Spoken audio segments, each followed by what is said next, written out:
I am back from MagicCon Chicago, which is my fourth magic or gaming related convention in a year. That includes MagicCon Chicago from a year ago, MagicCon Vegas in the fall, and then Gen Con, at which I did a lot of magic things. And Julie wasn't able to join me at this one this year, but we did a review of MagicCon Chicago a year ago, and it still pretty much stands, with the exception that they solved pretty much all the logistical problems that we encountered last year. There was no problem getting on-demand event tickets or finding space for those events to fire or space to eat or space for free play. That was all just fixed. And so there's no real reason for me to go and re-explain just what the experience of the convention is like. But I have a piece of actionable advice that I have learned over the past year of going to all these conventions. And that's, if you let it, fear of missing out will ruin your convention experience. Don't let it.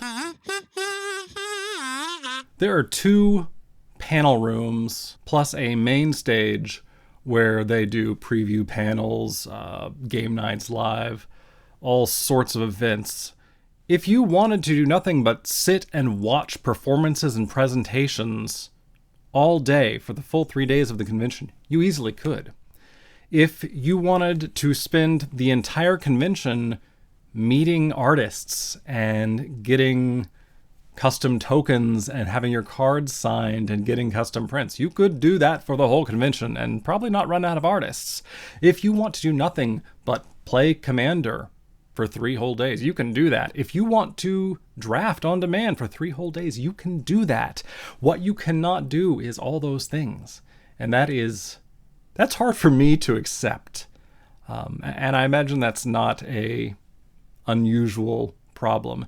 I start looking at all the unique ticketed events, all of the panels and presentations, and all the content creators who are going to be at these, and all the artists who are going to be there, and I come up with this big list of things I want to do.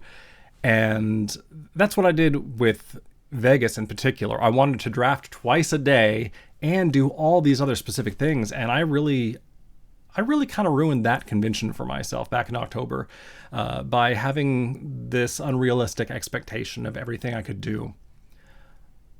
And so going into this Chicago convention, I really allowed myself 1 to 2 things per day to really try to do. And that really worked. And one of our friends who was there didn't really make any plans whatsoever except for attending MTG Critical's panel. And he seemed really happy with the whole experience. So I really think that's my advice to myself and to anyone else who hasn't been to convention is trying to plan out the experience. By all means, look at who's going to be there, look at the panel list, look at the event list, and pick your favorite things. But really just narrow it down to the top 1 per day if you can, and say, yeah, I'm going to do that. Maybe 2. You can probably manage that at least on Friday and Saturday if you're there all day. Sunday, it's 8 hours long on the schedule, but it just doesn't feel like that. It feels like a half day. It's particularly because a lot of things start just shutting down a couple hours beforehand.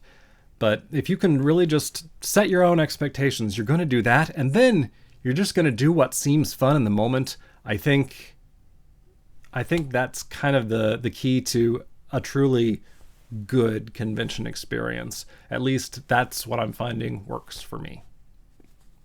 All that said, I do want to call out a couple of just really cool experiences from this past weekend, and one of those is MTG Critical's panel. The reason that I solidified my plans to attend this, and most of our friend group did, was that he got to do his panel from Myth to Mana, subtitled How Classic Literature Fuels Magic Storytelling.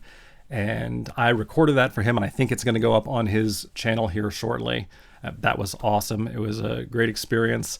The room was quite full. We got to meet a bunch of other, major figures within the Magic community as a result of that. And that was just a fantastic experience. Creator Central. I don't think I appreciated the degree that you don't have to only view that as an opportunity to go see one specific creator at the appointed time that they're going to be signing things at a table. That place is full of creators and just relatively high-profile members of the community who are just enthusiastic about the game. In some situations, say at a Comic-Con, you can go up to the places where you get autographs from like A and B list celebrities, and it feels very transactional. Like you're going there, you're paying them for a few moments of their time to be nice to you and sign something. That's just not what this feels like in Creator Central. Like in my experience, it is, the people who have a line right this moment, they're going to have to allocate a certain amount of time per person.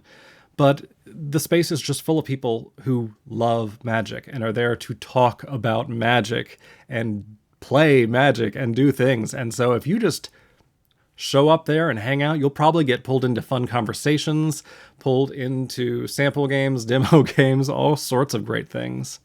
Every MagicCon has a interactive exhibit or two based on recent sets. Back in Vegas, they had both Bloomburrow and Duskmorn, and in both cases, then the exhibit was based around sort of solving riddles. But here in Chicago, since Ether Drift's the newest set, they had these like slot car race tracks based on the 3 biomes or the 3 planes that the set takes place. And that was a blast and super unique and really cool models. But they also brought back the Bloomburrow setting and had a new riddle game there. So, highly advise taking a few minutes to go through those. And generally they're, no charge, just go have the experience, take a cool photo, get a pin or something as the result of that. This is the one from Las Vegas. I don't know where I put it right now, but there's a green mana symbol I got from this one in Chicago. Also a great experience. There's cosplayers everywhere. I was in cosplay. I'm wearing my hat because I'm just really attached to it. I, as the Tireless Tracker from Innistrad, met Avacyn. That was amazing. In any case, back home now, back to real life, back to making videos about Magic art and story and all the other Vorthos things. Had a really nice conversation with MTG Flavor Sauce last night, which I believe he'll be making into a video post here in the next week or two. So keep a lookout for that. I saved one of my fun stories from this MagicCon for that.